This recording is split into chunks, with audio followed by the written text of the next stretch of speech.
But the offset of that is that the burden on some of the mid-market sized firms, small and medium-sized firms, has gone up, and in some instances has gone up 200, 300, 400% of their SBT liability, and that's a concern to you, I know, Senator. You're working to get that down, and it was a concern that we had even when we were forming the MBT, and we pushed to try to keep a modicum of equity in the tax, and we're seeing that the tax is not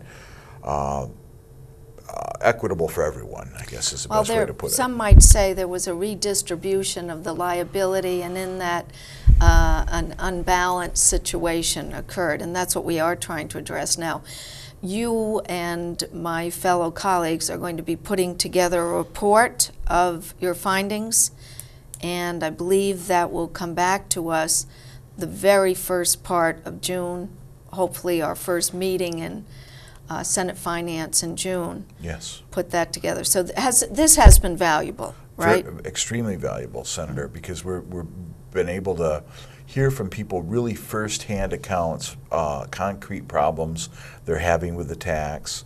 Not to belabor the point, but there's a problem with getting information out to some of the small business people.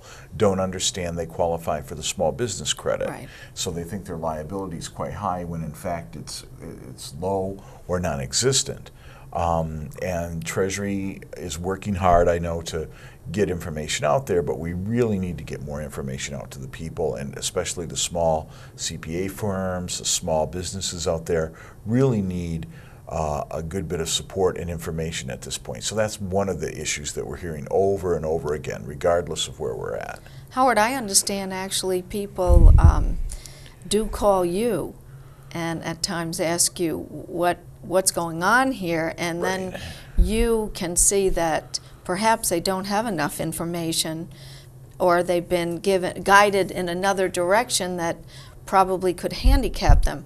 I want to also mention that I'm working with Treasury right now. We have a good rapport to try and get forms developed that individual business people as well as CPAs can utilize, and then also instructions. They've been a little bit slow to develop that, and we're putting a little bit of a fire under them at this point to say, you know, you got to move, because the first quarterly reports, they're behind us. Yes. And the next quarterly reports will be due, what? July, mid-July. Oh, mid-July. So maybe we need to start a bonfire, not just a fire. But if there was one word of advice to some of these people who are wondering if their liability has increased that much, what would you suggest that they do? Well, the Treasury Department has a frequently asked questions tab on their website. That's one place they can go to get at least some of their questions answered. And if they're a smaller business, if they have gross receipts under $20 million, and their business income, I believe, is under $1.3 million. I think that's right. Yeah. And then compensation to themselves or an officer is under 180, they pay a lower credit amount, which is 1.8% of business income, which is less than what they pay under the SBT. And hundreds of businesses don't know this, and that's a very important feature that's in the Act. And the other thing that I would encourage people to do is to think about their liability under the property tax, because if they are zoned, or rather classified, commercial or industrial, they get relief there as well on the millage rates. So I believe it's 12 and 24 mills. Right, David? Yep. I think that's it. Yep. So they have that relief too, and people aren't aware of that. And so sometimes they'll think that their liability is high, but when they factor in their property tax effects, it's not quite as bad. And in many cases, they haven't gotten the property tax bill to see that that's the case yet. Right. Because they're making the quarterly payments, but they haven't gotten a chance to see the tax relief on that end. Yeah, the July bill will come out July, August. So. Well, in any transition from one business tax approach to another one, there is going to be a time when there are many more questions and answers, but we are working toward the goal of certainly being able to answer those questions and people know what they should be paying and not overpaying or really underpaying. The other position that we've taken is we want to see this tax more fair and more balanced. There's some things we can do in the short term, and we have, Howard. I've introduced a bill to take the sales tax out of the base of the modified gross receipts tax, and that would help an enormous number of people. But you mentioned the alternative business tax or the small business tax. That would, if you qualify, you pay 1.8%. But I've also gone further and introduced some language in a bill that would expand that. To tell our viewers how that expansion, who that might help.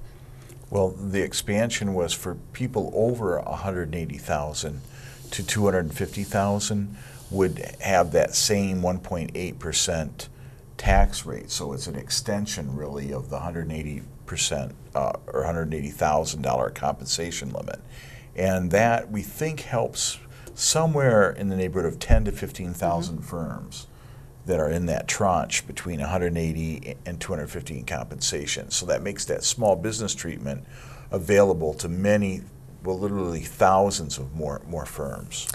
And the importance here is, in large measure, these are businesses that I would really classify, believe it or not, as middle-class Michiganians, middle-class Americans. And they are the job providers right here, right now. We know them. They're in our communities. They may have a hardware store. They may be a restaurateur. They may be a successful barber or a successful hairdresser, salon, and so on. And they are the ones who constantly are employing people. And we're also trying to attract new business people into Michigan to diversify our economy. And the message we want to send very clearly is this is a good place to locate your business or to maintain your business. And with that in mind, we've taken some steps, and there's more to do. As we learn, as we listen, as we evaluate this new Michigan business tax, I think we will be in a better position to make changes, some short-term, but also looking long-term vision for the state of Michigan and what will advance our economic recovery. And if we truly believe that the key is the creation of jobs, then we really have to target those sectors that kind of really were a little bit left behind in the ongoing Michigan business tax. We knew it to some extent, and it is our commitment to work through that in a more fair, equitable way. Gentlemen, I want to thank you for being my guests. They say that in 2010 we may be seeing the light at the end of the tunnel. Let's always be positive. Michigan people are resilient, our business people are, and I'm optimistic. And I have another 2.5 years to really ensure that some of that optimism is translated into results. Thank you very much. Thank you very much for being my guest.